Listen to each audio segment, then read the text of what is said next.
Bismillahirrahmanirrahim. Assalamualaikum warahmatullahi wabarakatuh. Alhamdulillahirabbil alamin. Wassalatu wassalamu ala asyrafil anbiya'i wal mursalin nabiyina Muhammadin wa ala alihi wa sahbihi ajma'in. Rabbi shrah li sadri wa yassir li amri wahlul 'uqdatam min lisani yafqahu qawli. Allahumma ati nufusana taqwaha wa zakkiha anta khairu man zakkaha anta waliyuha wa maulaha. Allahumma inna na'udzubika min ilmin la yanfa' wa min qalbin la yakhsha' wa min nafsin la tashba' wa min 'ain la tadma' wa min da'watin la yustajabu laha. Jamaah pengajian Maghrib Isya malam Rabu yang sama-sama berbahagia. Alhamdulillah, kita bersyukur pada Allah Subhanahu wa taala kita bisa menunaikan sholat maghrib secara berjamaah. Kita juga bisa melanjutkan kajian kita pada malam ini yang alhamdulillah cuaca pada malam ini mudah-mudahan kondusif ya, dan mudah-mudahan Allah Subhanahu wa taala senantiasa menjaga kita dan melindungi kita dalam seluruh situasi dan keadaan. Sebelum kita membahas kajian tadabbur dan tafsir Al-Quran dalam surah Al-Fatihah, maka seperti kebiasaan kita sebelum memulai pembahasan, meminta kepada salah seorang jamaah untuk membacakan daripada surah yang kita bahas. Surah ini alhamdulillah surah yang tidak asing bagi kita. Oleh karenanya ya, semua kita ini siap ya untuk bisa membaca dan memperdengarkan daripada bacaan kita. Silakan jemaah sekalian, kalau ada selain daripada santri lagi ya.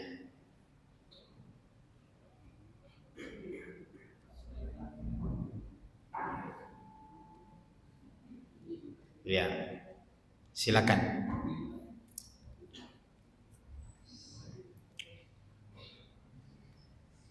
Dibaca habis ya surah Al-Fatihah. A'udzu billahi minasy syaithanir rajim. Bismillahirrahmanirrahim. Alhamdulillahi rabbil alamin. Bisa saya perbaiki sedikit ya.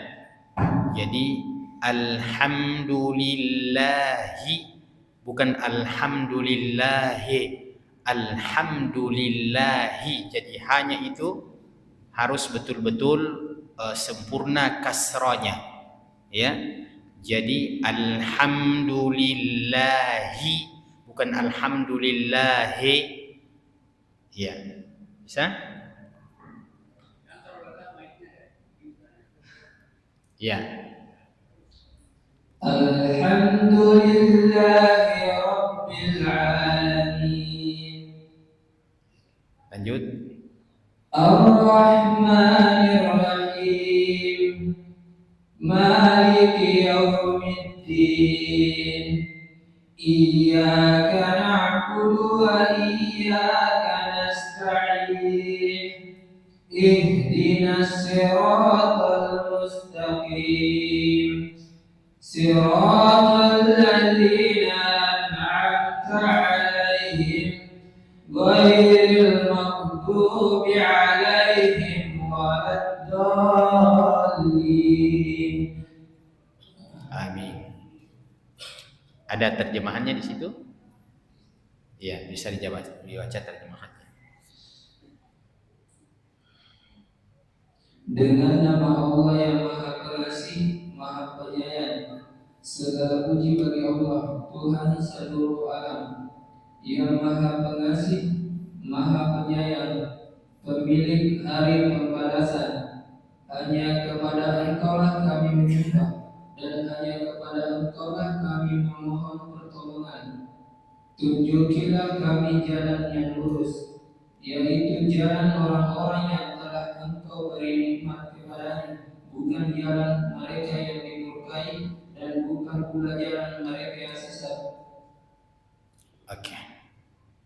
Syukron, makasih. Jadi kita pada malam ini mencoba untuk mencicipi contoh kajian tafsir.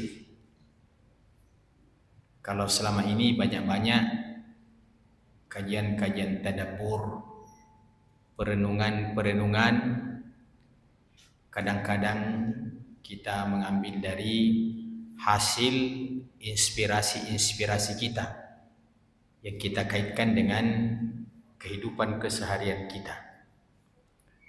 Sekarang kalau kita mempelajari tafsir, itu artinya kita harus bersabar untuk mendalami kalimat per kalimat, bahkan kalau perlu huruf per huruf. Karenanya kajian kita ini memang membutuhkan sedikit fokus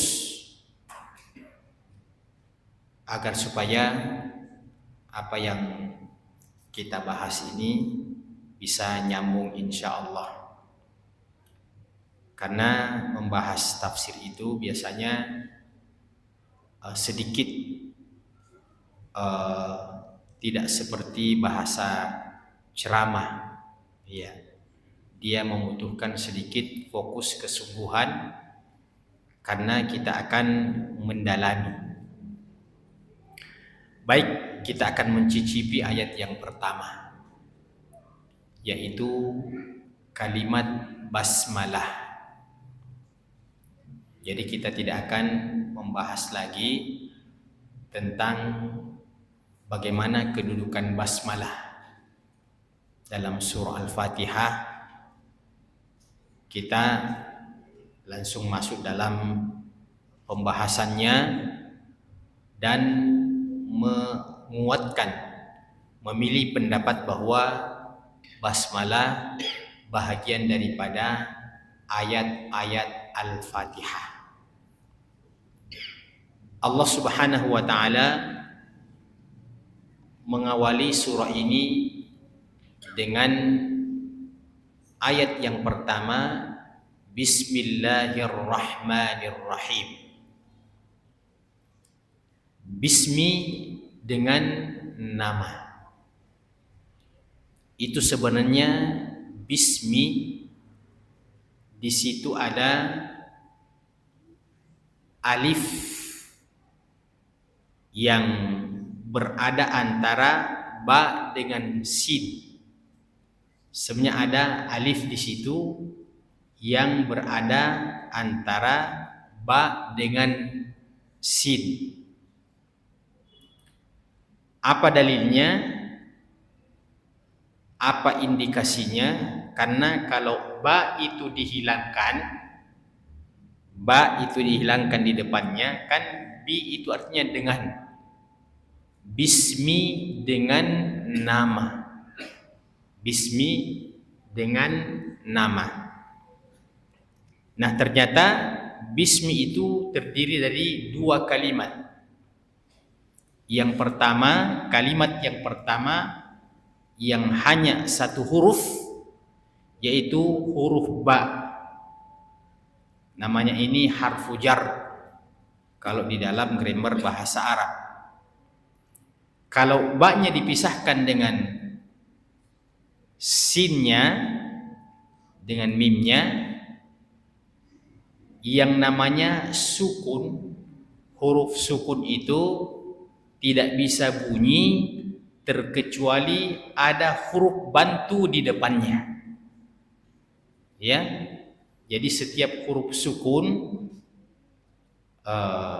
bahasa kita huruf yang mati, itu tidak mungkin bisa kita ucapkan terkecuali ada huruf yang membantu di depannya.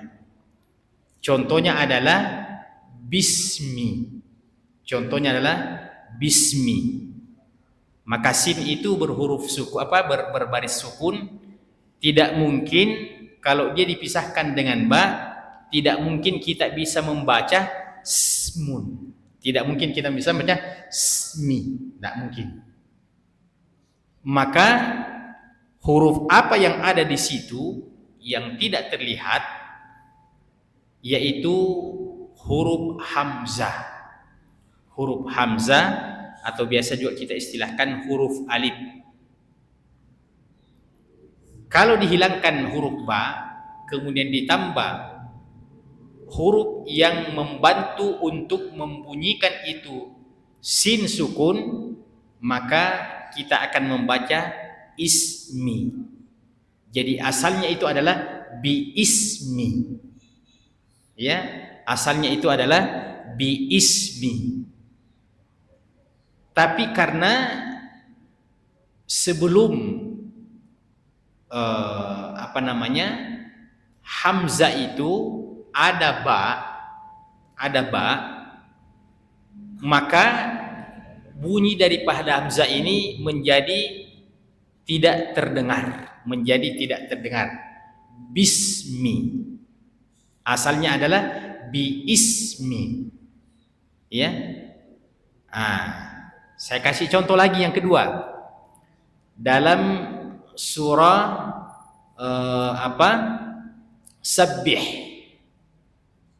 Sabbih itu dibaca sabbihisma rabbika.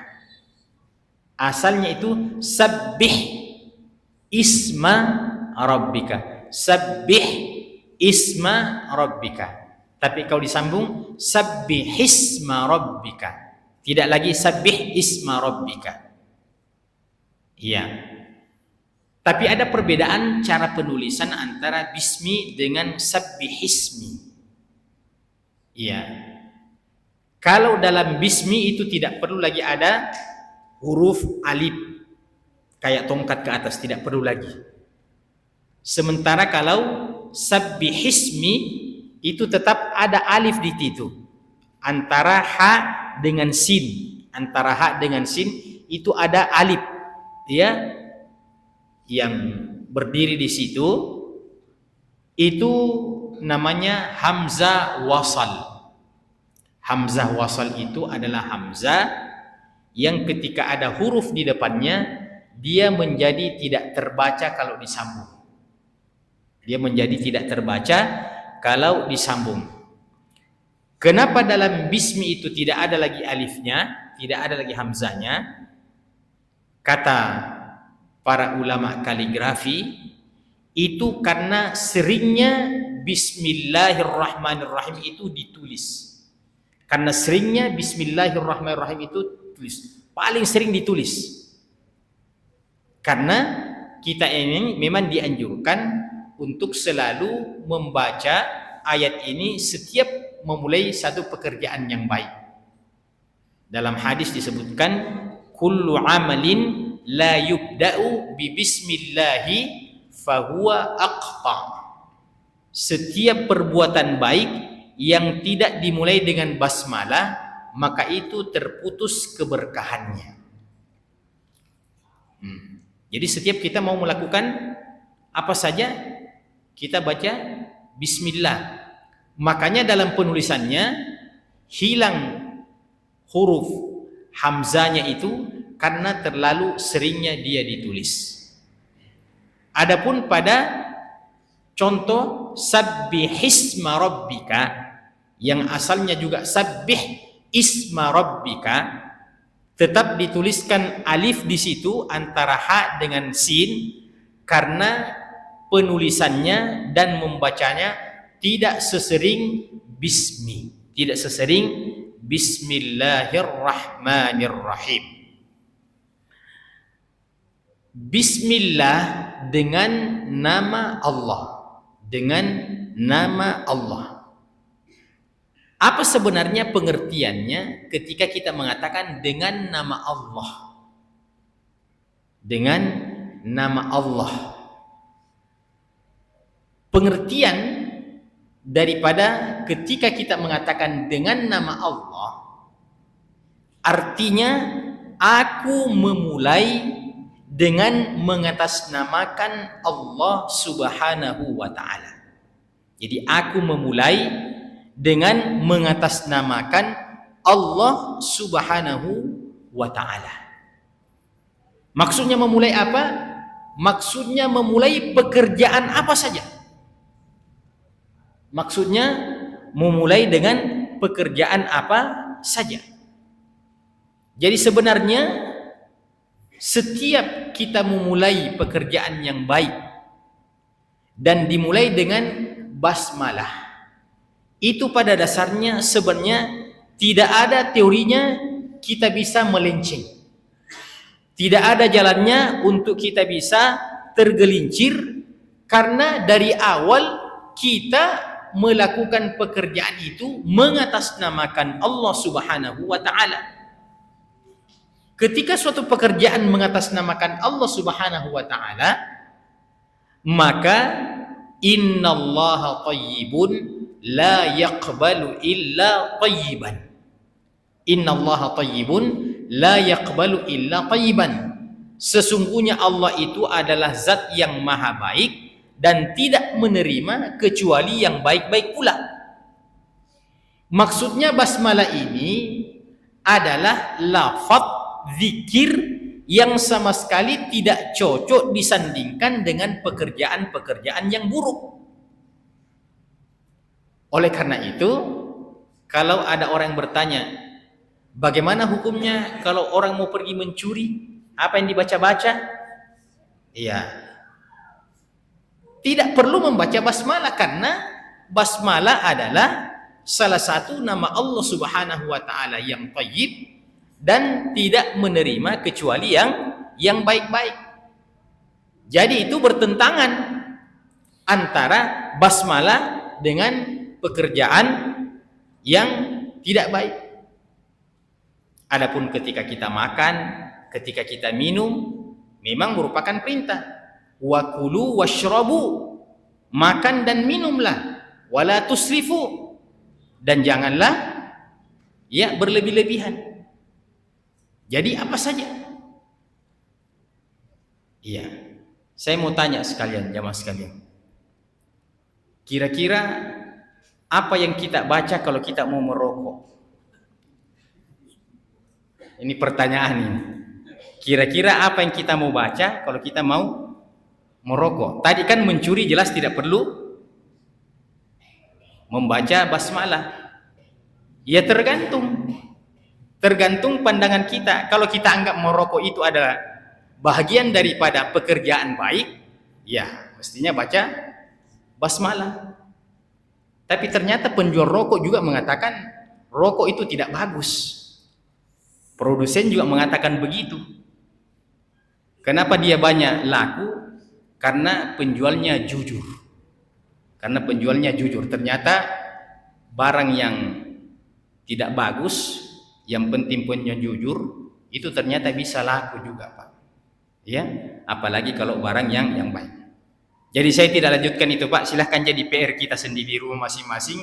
Ya, apa kira-kira jawabannya nanti? Nanti pekan depan kalau ada menemukan jawabannya bisa disampaikan, insya Allah kita diskusi. Itu sekedar intermezzo saja sedikit, ya, intermezzo. Kita kembali. Bismillahi, dengan nama Allah. Artinya aku memulai pekerjaan ini atas nama Allah Subhanahu wa ta'ala. Artinya basmalah ini menuntun kita untuk tidak melakukan pekerjaan terkecuali yang baik-baik. Karena basmalah itu harus pasangannya yang baik-baik pula. Itu tadi hadisnya, innallaha thayyibun la yaqbalu illa thayyiban. Kemudian kita masuk pada kalimat yang kedua. Dalam bismillah ada salah satu nama Allah,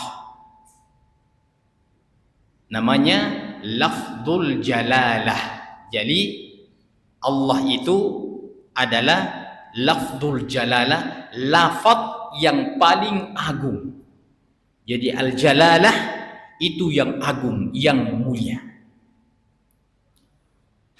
Ternyata kata Allah itu bisa diurai di dalam kajian tafsir. Kata Allah itu ada akar katanya. Ada akar katanya. Dari mana akar kata Allah? Ternyata Allah itu berasal dari aliha ya'lahu. Aliha ya'lahu. Jadi Allahu aliha ya'lahu. Itu bentuk kata kerjanya. Aliha ya'lahu, menyembah. Jadi aliha artinya menyembah. Atau abada ya'budu. Itu sinonimnya. Jadi aliha ya'lahu sinonimnya adalah abada ya'budu, menyembah. Menyembah. Iya. Apa bahasa Arabnya orang yang menyembah? Orangnya yang menyembah. Apa bahasa Arabnya, Pak? Kalau abada ya'budu itu perbuatannya, dia menyembah. Abada ya'budu. Kalau orangnya sendiri itu yang melakukan penyembahan, orangnya, pelakunya, namanya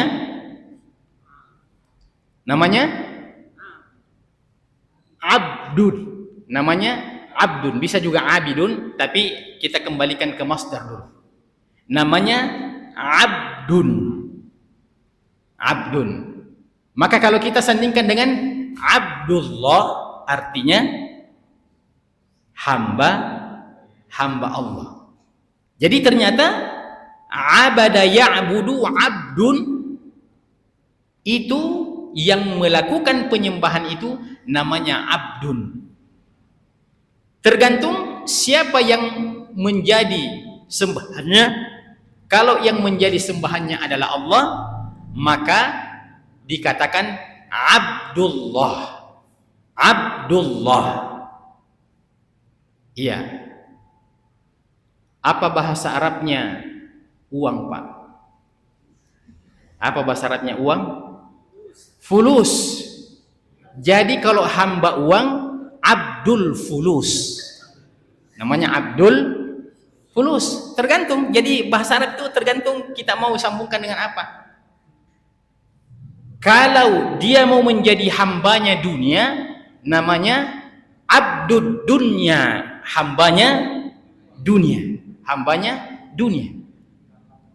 Nah, tapi kita kan ini mau menjadi Abdullah. Asyhadu an la ilaha illallah wa asyhadu anna Muhammadan abduhu wa rasul. Jadi Allahu itu berasal dari kata-kata aliha ya'lahu, kemudian sinonimnya adalah abada ya'budu. Adapun Allah ketika dia sudah menjadi nama, maka maksudnya adalah huwal ma'luhu al-ma'budu. Kalau sudah menjadi Allah, maka pasti maksudnya adalah yang disembah dan yang diibadahi. Yang disembah dan yang diibadahi. Yang kita menghinakan diri di hadapannya, yang kita merendahkan diri di hadapannya, maka itu adalah Allah. Dan karenanya dalam kesepakatan para ulama, tidak boleh ada hamba yang namanya Allah. Tidak boleh ada hamba yang namanya Allah. Kenapa? Karena Allah itu maksudnya yang diibadahi dan yang disembah. Jadi kalau ada orang yang namanya, siapa namamu? Nama saya Allah. Berarti diibadahi dan disembah. Sementara tidak ada yang disembah kecuali Allah Subhanahu wa ta'ala. Maka boleh Abdullah, hambanya Allah. Ya, Abdul Rahman, Abdul Rahim, Abdul Qadir, Abdul Jabbar, Abdul Quddus. Itu semuanya boleh. Itu semuanya boleh. Jadi Allahu itu ketika sudah menjadi nama, maka akhirnya menjadilah maknanya al-ma'luhu al-ma'budu, yang disembah dan yang diibadahi. Al-mustahiqqu li ifradihi bil ibadah. Masih lanjutan daripada makna Allah tadi itu. Jadi dia yang diibadahi, dia yang disembah, yang berhak untuk diesakan dalam setiap peribadatan kita. Yang berhak untuk kita tunggalkan, yang berhak untuk kita esakan dalam setiap peribadatan kita. Tidak cocok untuk kita mengambil kompetitor-kompetitor sembahan dalam kaitannya dengan ibadah. Tidak boleh. Itulah diantara makna doa iftitah kita, inna salati wa nusuki wa mahyaya wa mamati lillahi rabbil alamin. Coba lihat, sesungguhnya salatku, sesungguhnya ibadahku. Nusuki itu artinya ibadahku secara umum, an-nusuk. Sesungguhnya salatku, sesungguhnya ibadahku, sesungguhnya hidupku dan matiku. Coba bayangkan jamaah sekalian. Bahkan secara umum hidupku dan matiku ini lillahi ta'ala. Ini adalah ungkapan yang membuat kita sebenarnya terlindungi dari setiap perbuatan-perbuatan yang tidak mengatasnamakan Allah Subhanahu wa ta'ala.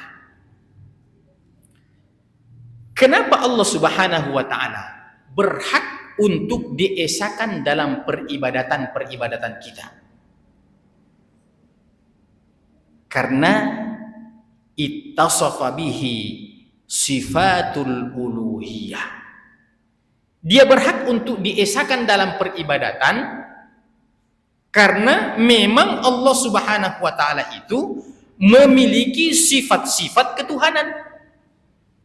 Allah Subhanahu wa ta'ala itu hanya dia yang kita sembah, dia yang kita ibadahi, karena Allah Subhanahu wa ta'ala memang memiliki sifat ketuhanan, sifatul uluhiyah.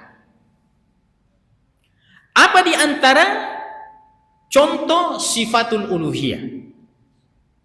Yang ketika kita menyebutkan satu contoh ini, maka seluruh yang namanya makhluk akan gugur dan tidak bisa lagi masuk di dalamnya. Yang mana sifatul uluhiyah jamaah sekalian? Di antara sifatul uluhiyah adalah sifatul kamal. Sifatul kamal yaitu sifat kesempurnaan sesempurna-sempurna mungkin. Maka Allah Subhanahu wa ta'ala dialah yang berhak diibadahi, kemudian diesakan dalam peribadatan karena dia memiliki sifat uluhiyah, dan di antara sifat uluhiyah itu adalah sifatul kamal, yaitu sifat kesempurnaan. Ketika kita katakan bahwa di antara sifatul uluhiyah adalah sifatul kamal, maka semua ciptaan dan semua makhluk gugur untuk menjadi Tuhan. Tidak ada lagi yang punya kriteria dengan satu persyaratan ini, Pak. Satu persyaratan ini, siapa yang berkeinginan untuk menjadi Tuhan, maka gugur karena baru syarat pertama sudah tidak memenuhi syarat, yaitu sifatul kamal. Ya. Beda kalau mau jadi wali kota, mau jadi bupati, mau jadi gubernur, mau jadi presiden, banyak itu. Biasanya pertama masuk, 2 masuk, 3 masuk, 4 masuk, 5 tidak masuk. Tapi ini baru sifat yang pertama, baru syarat yang pertama, semua gugur. Kenapa? Karena makhluk adalah kullu bani adam khata wa khairul khata'ina at-tawwabun. Setiap manusia, bahkan setiap makhluk itu pasti memiliki sifat kekurangan. Setiap makhluk pasti memiliki sifat kekurangan. Itulah sebabnya jamaah sekalian, ketika kita juga belajar agama dari seseorang, bagaimanapun kita anggap orang itu ulama dalam ilmunya, ambillah ilmunya itu karena dalil. Jangan ambil ilmunya karena orangnya. Ambillah ilmunya karena dalil yang dia sampaikan. Jangan ambil ilmunya karena orangnya. Maka muncullah sebuah ungkapan yang mengatakan yu'rafur rijalu bil haqq wa la yu'raful haqqu bir rijal. Yu'rafu ar-rijalu bil haqq wa la yu'raful haqqu bir rijal. Seseorang itu dapat dikenal karena kebenaran yang dia sampaikan. Tapi kebenaran tidak dikenal hanya karena seseorang. Nah, ini yang kadang-kadang membuat kita bingung, loh, kok dia seorang ulama, dia seorang tokoh, dia seorang ahli tafsir, tapi kok dia begitu cara berpikirnya? Kenapa dia bisa mengatakan bahwa Nabi Muhammad itu belum tentu juga masuk surga? Kan itu membuat kita jadi kurang pede dan mengatakan, sepertinya saya tidak percaya, masa dia bisa salah? Nah, ternyata bahwa kullun yu'khadhu wa yuraddu qawluhu illa an-nabiy sallallahu alaihi wasallam. Ini ternyata adalah ungkapan Imam Malik ketika dia masuk ke dalam Masjid Nabawi, kemudian berziarah ke kuburan Nabi sallallahu alaihi wasallam. Pada saat itulah beliau mengatakan kullun yu'khadhu wa yuraddu qawluhu illa sahibu hadzal qabr. Setiap orang sangat pantas untuk diterima pendapatnya sebagaimana pantas untuk ditolak. Setiap orang, siapa saja, illa sahibu hadzal qabr, terkecuali satu orang di atas permukaan bumi ini yang harus kita ambil secara mutlak pendapatnya, yang punya kuburan ini, yaitu Nabi Shallallahu Alaihi Wasallam. Kenapa? Karena Nabi SAW itu adalah orang yang maksum, orang yang dijaga dari setiap dosa dan kesalahan. Bahkan ketika Nabi melakukan kesalahan, pada saat itu juga Allah tegur. Saking dijaganya Nabi Shallallahu Alaihi Wasallam. Baik, kita lanjutkan. Lima tasafa bihi min sifatil uluhiyah wa hiya sifatul kamal, yaitu sifat kesempurnaan. Nah, dalam kehidupan dunia ini jamaah sekalian, semua berpasangan. Semua berpasangan. Kalau ada yang punya kelebihan, pasti ada kekurangannya. Tapi ketahuilah bahwa orang yang punya kekurangan itu pasti ada kelebihannya. Dan demikian pula orang yang memiliki kelebihan itu, kalau kita cari pasti memiliki kekurangan. Dan ternyata itu adalah dunia secara umum. Apa saja yang ada di atas permukaan bumi ini pasti memiliki sifat plus minus. Tidak ada yang menonjol, yang memiliki kelebihan tanpa ada kekurangan, ataupun kekurangan tidak ada kelebihan. Semua hanya satu yang memiliki sifat kesempurnaan, yaitu Allah Subhanahu wa Ta'ala. Kemudian ada lagi di hari kemudian kelak nanti dua tempat yang Allah Subhanahu wa Ta'ala ciptakan. Yang satu adalah sempurna dalam nikmatnya. Yang satu sempurna dalam nikmatnya. Itulah dia surga. Itulah dia surga. Sempurna dalam kenikmatannya. Jadi kalau kita ingin mencari nikmat yang sempurna, itu nanti di surga, Pak. Nanti di surga. Di dunia ini tidak ada nikmat yang sempurna. Iya, makanya Allah Subhanahu wa Ta'ala memberikan arahan bimbingan kepada kita sebagai hambanya untuk tidak menemukan sebuah kekurangan yang terlalu drastis. Umpamanya, contohnya Pak ya, wa kulu washrabu wa la tusrifu. Makan dan minumlah dan janganlah berlebihan. Kata Allah, makan dan minumlah dan janganlah berlebihan. Ya. Ternyata kalau kita melanggar ayat ini, kita berlebihan dalam makan, kita berlebihan dalam minum, seenak apapun makanan dan minuman itu, kalau kita berlebihan, maka pada akhirnya akan berubah menjadi siksaan. Akan berubah menjadi siksaan. Ya. Apa hobi kita kira-kira di pagi hari? Pamannya makan coto. Wah, makan coto. Ingat contoh, ya. Nah, memang kalau satu mangkok pertama memang, masya Allah berkeringat. Ya, tambah lagi, ya. Ya, ada orang yang sementara makan coto belum habis, tambah lagi satu. Ya, karena katanya kalau dia terputus nikmatnya. Ya, begitu. Ya. Jadi, tapi kalau dia tambah 2, ya, mau lagi tambah 3, ya, tambah lagi yang ketiga, Pak. Ya.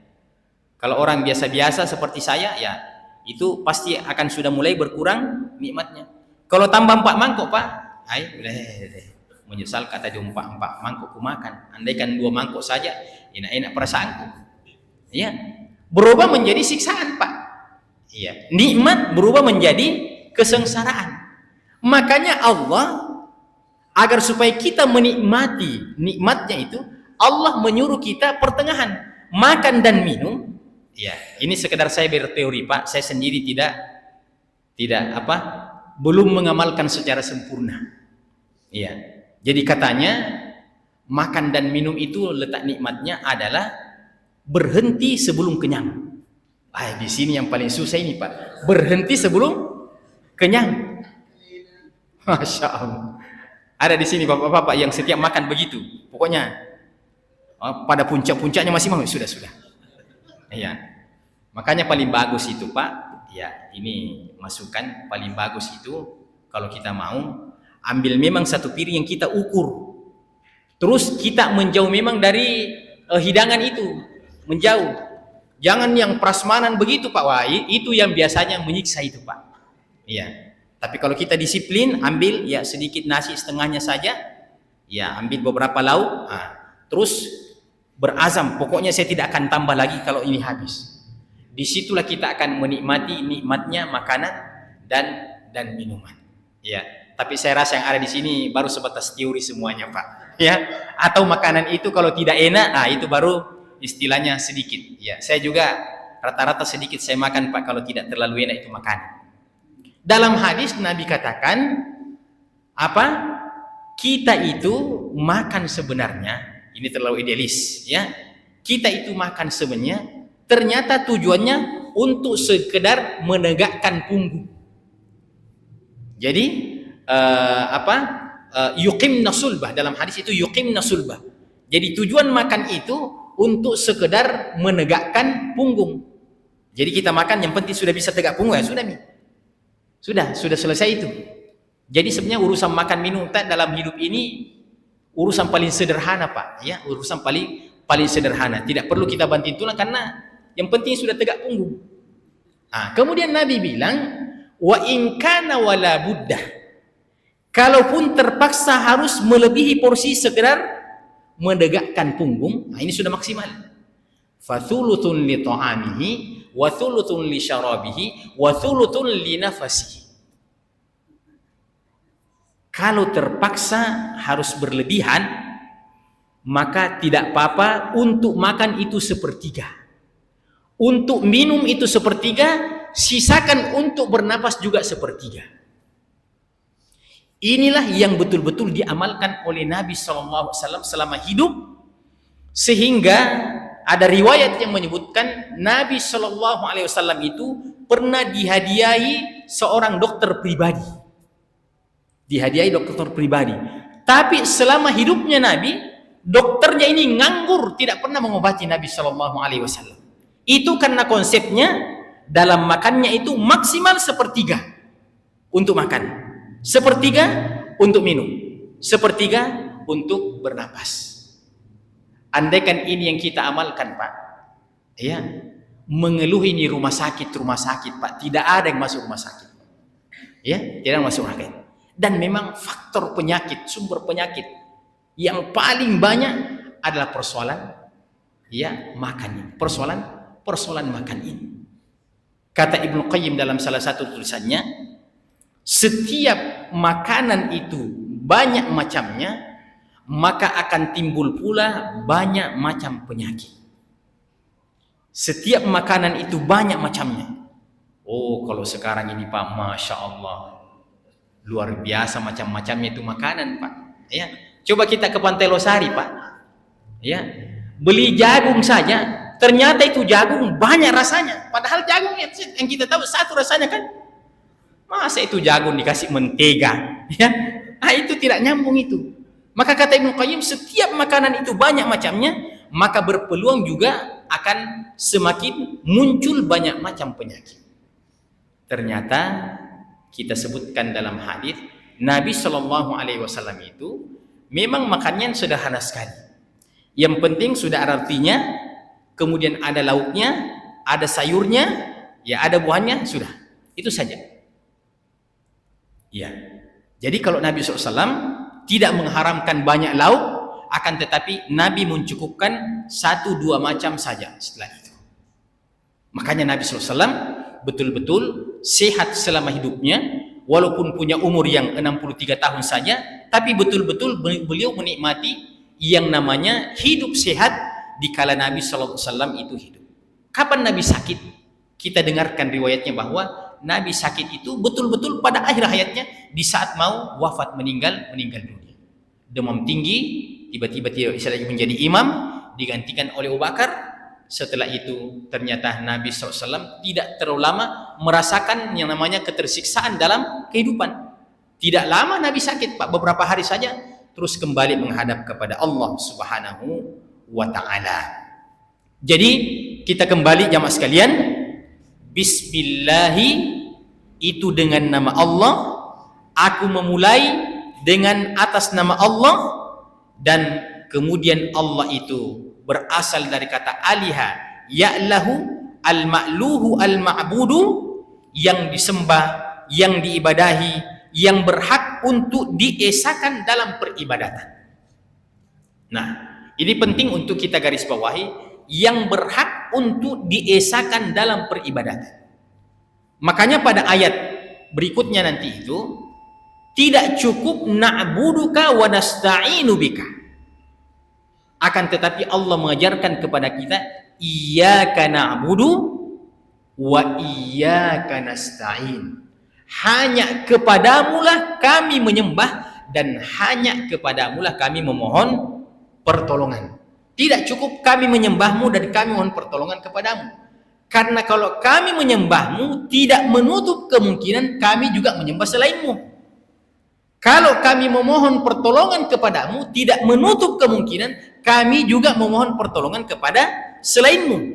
Tapi kalau iyyaka na'budu wa iyyaka nasta'in, hanya kepadamulah kami beribadah dan hanya kepadamulah kami memohon pertolongan, itulah penjelasannya dalam surah Al-Ikhlas. Qul huwallahu ahad, Allahus samad, lam yalid wa lam yulad wa lam yakul lahu kufuwan ahad. Katakanlah, Allah lah itu yang Maha Esa. Kemahaesaan Allah Subhanahu wa taala hakiki. Dalam arti Allah Subhanahu wa taala betul-betul adalah yang Maha Tunggal. Adapun makhluk itu, ketika kita mengatakan satu, maka itu sesuatu yang sifatnya nisbi, sesuatu yang sifatnya relatif. Karena kalau kita katakan satu untuk makhluk, ternyata satu itu bisa dibagi dua, akhirnya setengah-setengah.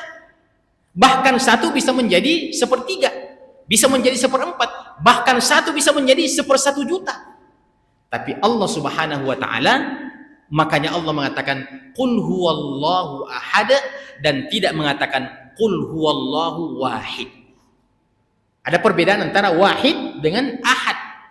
Kalau wahid itu satu, tapi bisa dibagi-bagi. Tapi ahad betul-betul esa, tunggal dalam kekuasaannya, tunggal dalam peribadatannya, tunggal dalam segala hal. Tidak ada yang bisa menjadi penyaing-penyaing Allah Subhanahu wa taala. Karenanya Allah mengatakan walam yakul lahu kufuwan ahad. Allah Subhanahu wa taala itu adalah zat, tidak ada yang setara, tidak ada yang mirip, apalagi yang setara, apalagi yang sama dengan Allah Subhanahu wa taala. Jamaah sekalian, baru kita bisa menyelesaikan bismillah. Insyaallah pertemuan berikutnya Ar-Rahmanir Rahim. Bismillahirrahmanirrahim. Insyaallah kita akan jelaskan 2 kalimat ini pada pertemuan berikutnya. Sudah masuk waktu? Sudah. Baik, kalau demikian kita tutup sampai di sini. Subhanakallahumma bihamdika asyhadu an la ilaha illa anta astaghfiruka wa atubu ilaik. Wa akhiru da'wana alhamdulillahi rabbil alamin. Wassalamu alaikum warahmatullahi wabarakatuh.